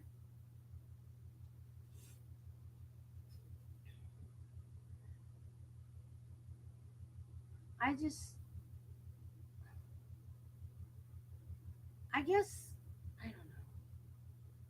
I guess people that have bigger chats, it's easier to have a conversation. You have people having a conversation that you can jump into. But when I'm just sitting here trying to think of things to talk about, it's hard.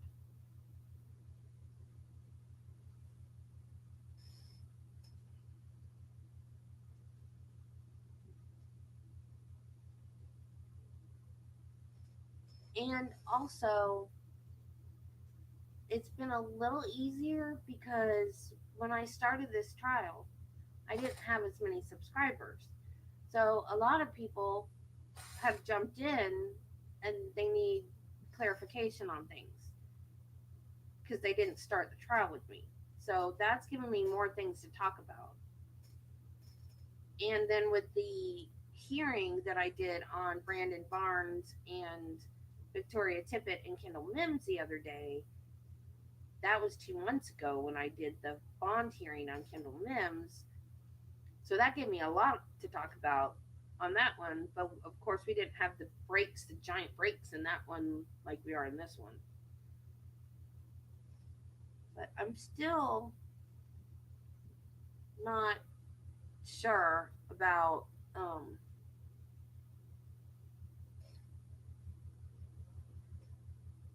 whether they're going to be tried together or separately. Because I think there's a podcast on it I have to listen to. Because I found a podcast on it.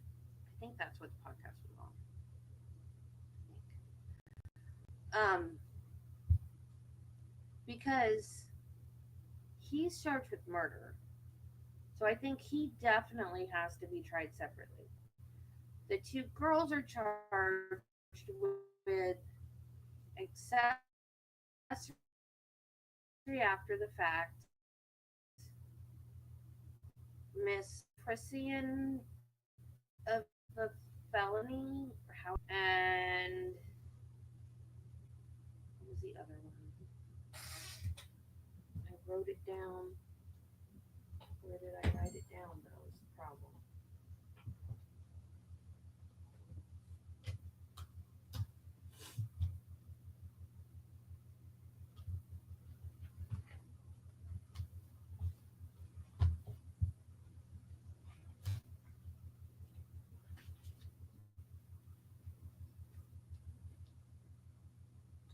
Misprision of a felony, when someone knows about a felony and doesn't report it. Accessory after the fact and obstruction of justice. They're not even getting charged with abuse of a corpse. And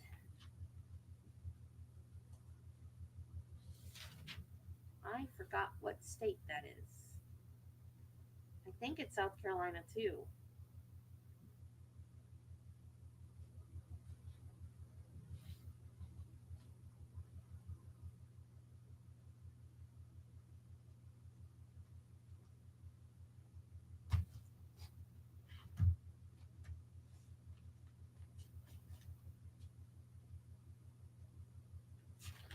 I didn't write down the state.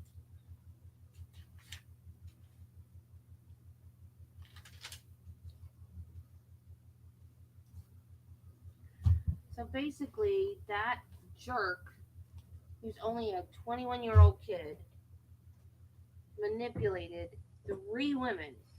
Well, girls, they're only 20. And he deserves to rot in jail.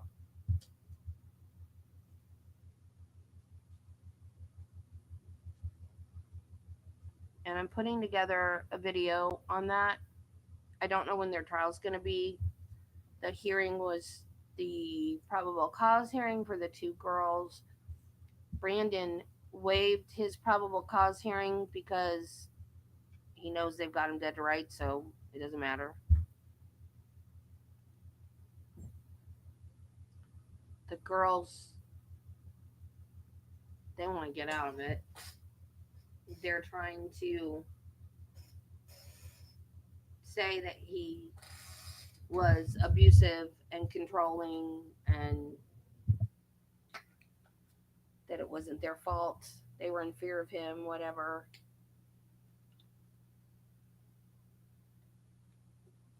But they don't have bond. They've been denied bond. The judge found probable cause, so they're going to be going to trial. But I don't know if they're trying them together. They have all 3 the same charges. Their bond hearings were separate, but their probable cause hearing was together. So I'm assuming they're going to be tried together. I haven't heard the lawyers ask for a severance of the cases, and the Kendall Mims attorney started asking some questions about Victoria Tippett, who is the co-defendant, and the judge was like, "Wait a minute, are you defending her too?" And she's like, "No, Your Honor, I'm not. I'm only defending Kendall Mims." And he goes, "Okay, I was unclear because you're asking questions about the other co-defendant."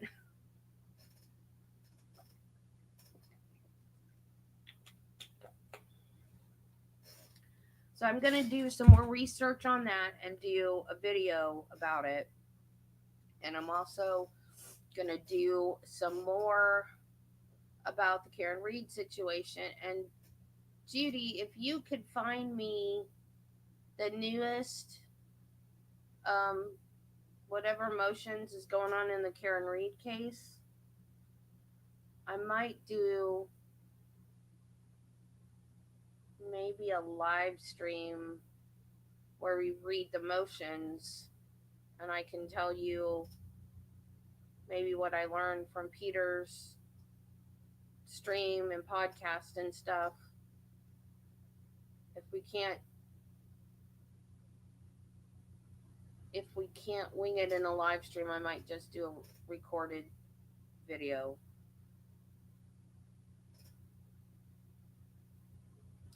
I need to try to get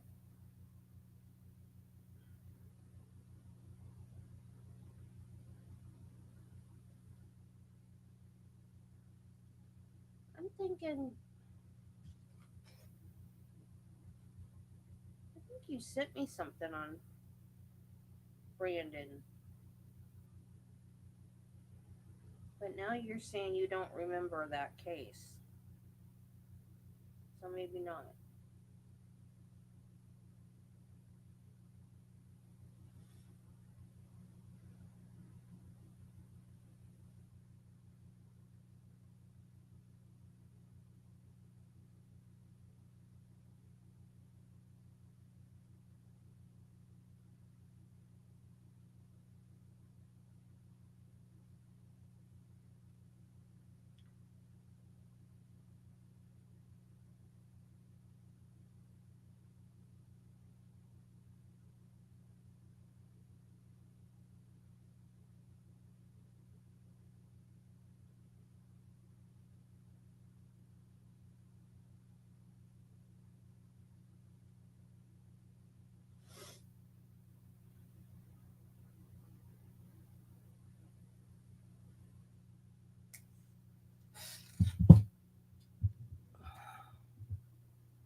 I don't know why my eye does this. It's just the left one.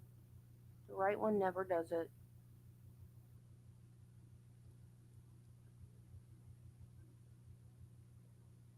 This is why I don't wear makeup. Because when I wear makeup, it makes it worse. If I don't wear makeup, there are days it doesn't do it. But it always does it when I wear makeup. And I don't have any makeup on, obviously.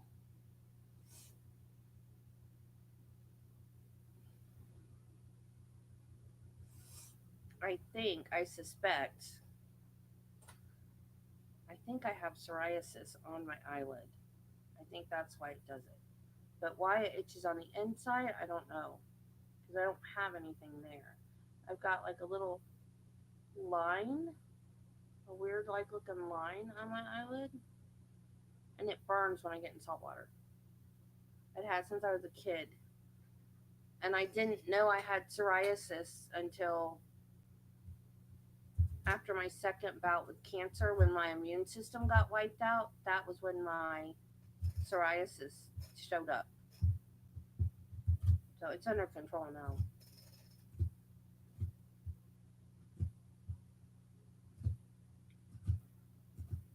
And I can't see. Everything gets blurry out of the eye when it does this.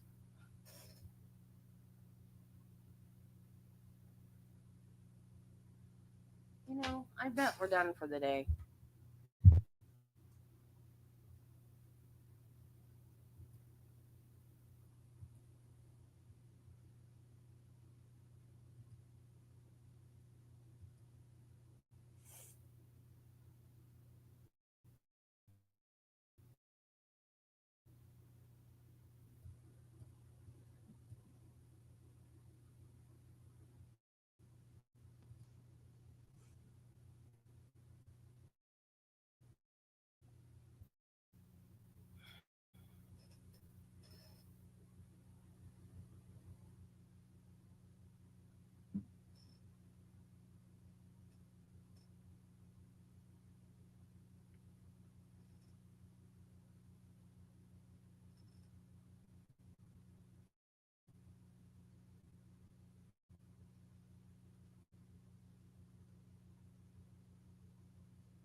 I know.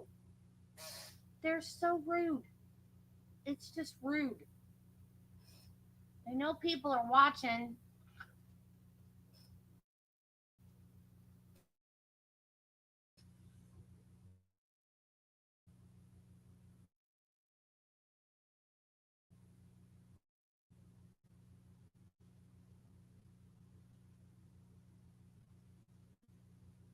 Like with the hearing yesterday, the Karen Reed hearing. Bev did come back. But it's when for the state seal or whatever, that means they're coming back. But when the live view thing pops up, that means the stream is over. And the live view popped up. I was like, okay, that's it. But she did come back. But apparently, she said something about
uh-oh, my doggies are going to be upset.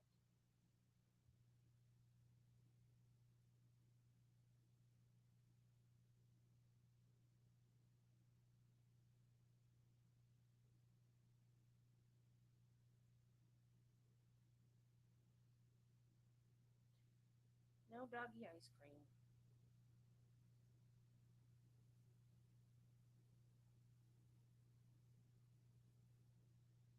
What?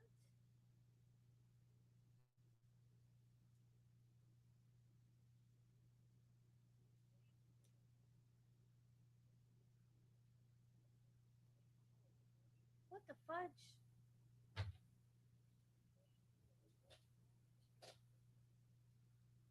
That's weird. Okay. Anyway.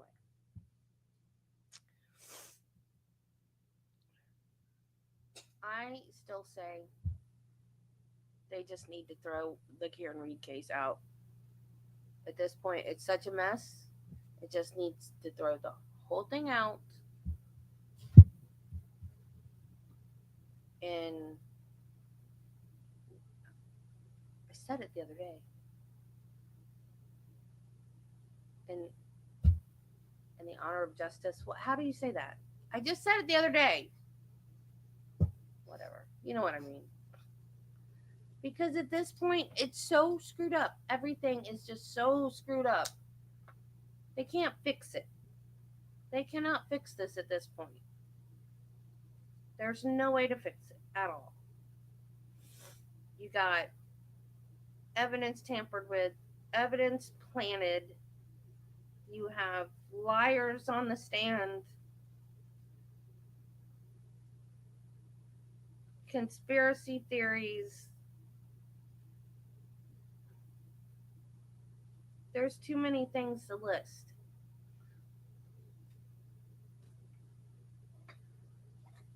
They should just scrap it. I mean, yeah, John O'Keefe is not going to get justice, but he's still not going to get justice. Whether or not she gets convicted, he doesn't get justice because she didn't do it. I believe they proved in the first trial that she didn't do it. And if you listen to the jury from the first trial, they didn't think she did it. Not on purpose, anyway.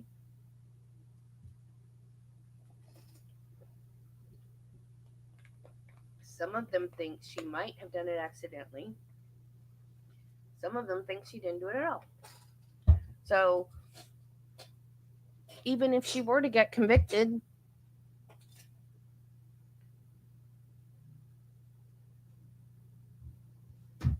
he's never going to get justice. If they let her go, they say she didn't do it, no one's going to look for anybody else who might have really done it because they're going to say, oh, she did it, but the jury let her off. So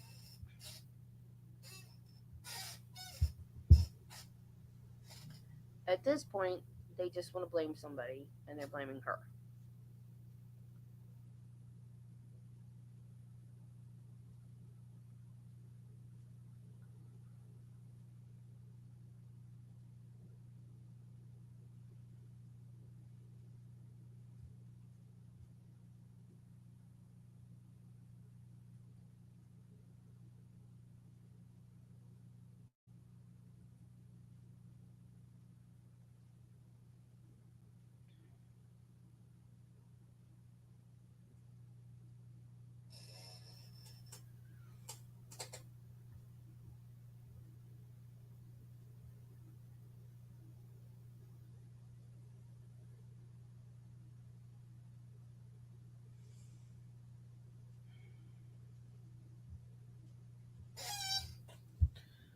If I try to do anything else, it's going to crash.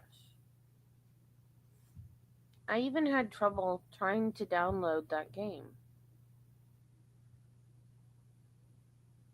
And that was during the break when I wasn't streaming. So I don't know what's going on with my internet. I don't I don't think the bad weather should affect it cuz it's with the electricity. And so the electricity's not gone out because of the bad weather. It's not lightning, it's just been raining off and on all day.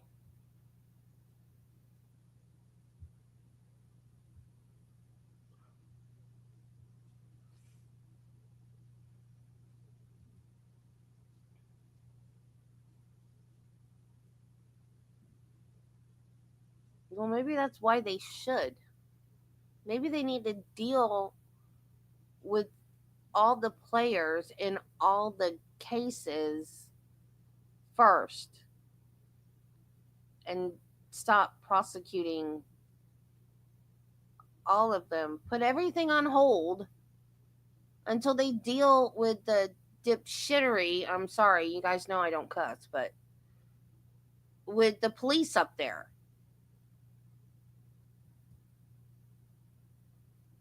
They need to overhaul.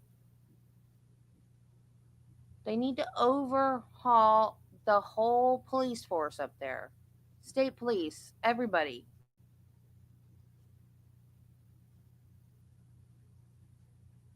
Because the fact that Proctor could would say those things on his private cell phone to civilian people about a case he was working on.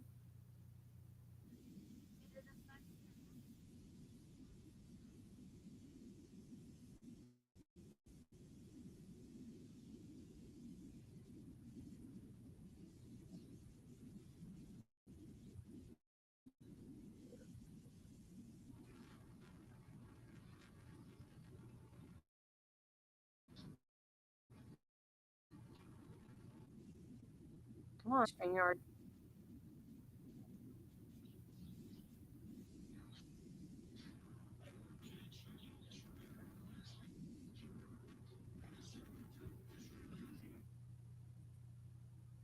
on, they're back. Come on.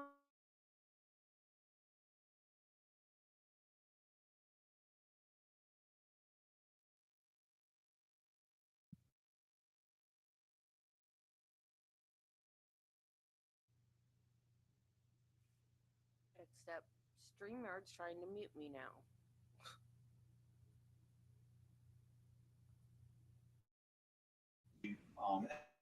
As I've stated from the outset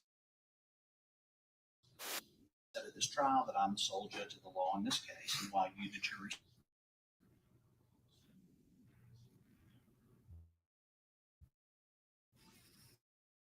about what evidence can and cannot be admitted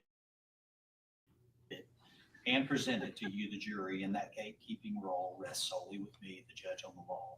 And I want to instruct you that you're not to consider any testimony that I have instructed to you, testimony that I have instructed to regard.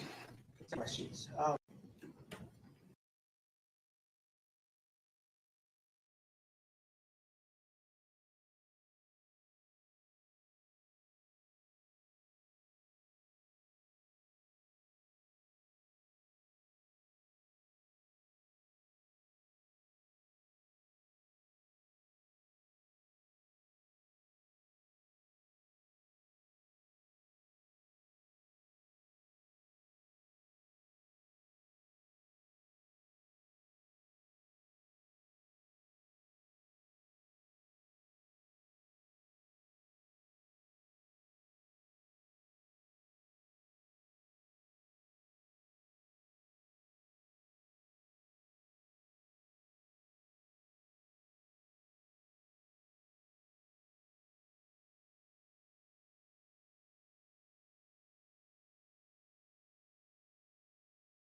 House, isn't it true that you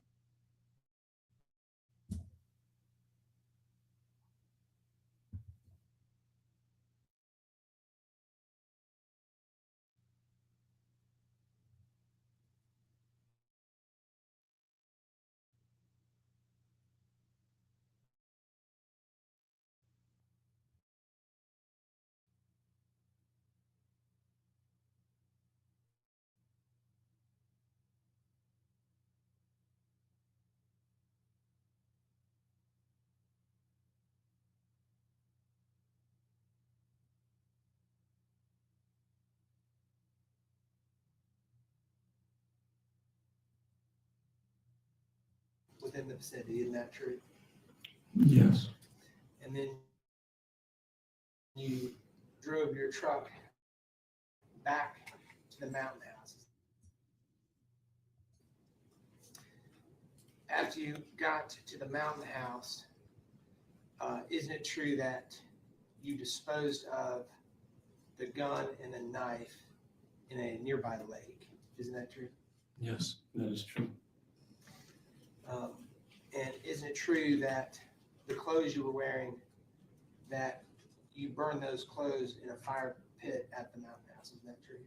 Yes,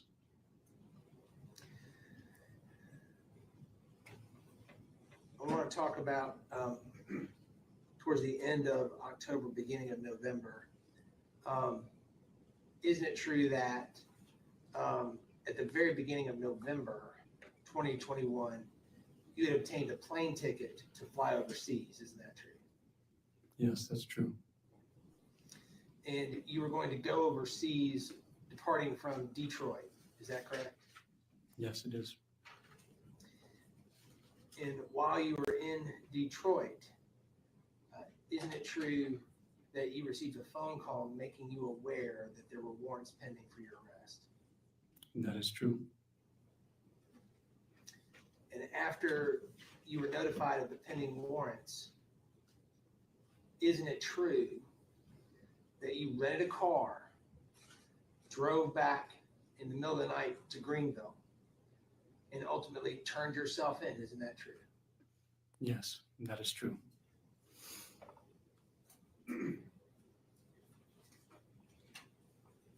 1 second. I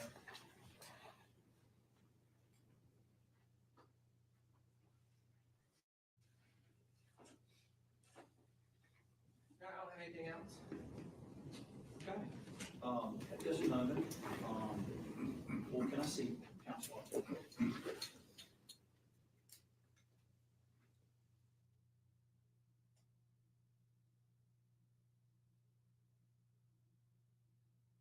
Again, they just came back.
Mr. Hughes, you can sit down. I understand.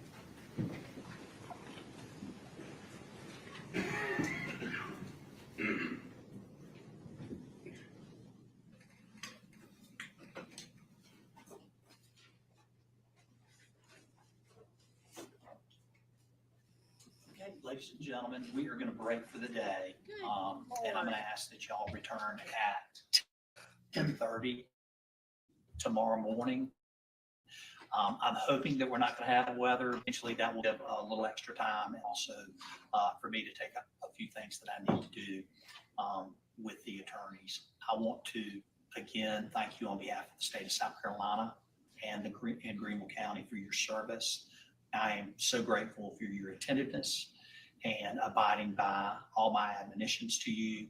And again, I just remind you, do not watch anything on this. Do not discuss this. Do not begin deliberating until I tell you. Okay? I hope you all have a wonderful evening. Thank you. Thank you.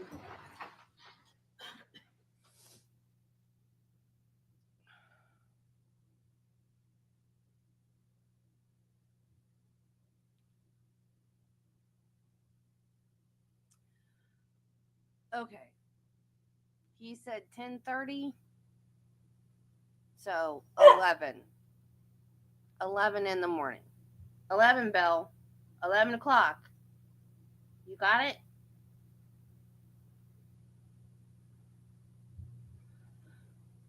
Okay. See you guys at 11. Bye. I'll be so glad when this trial is over.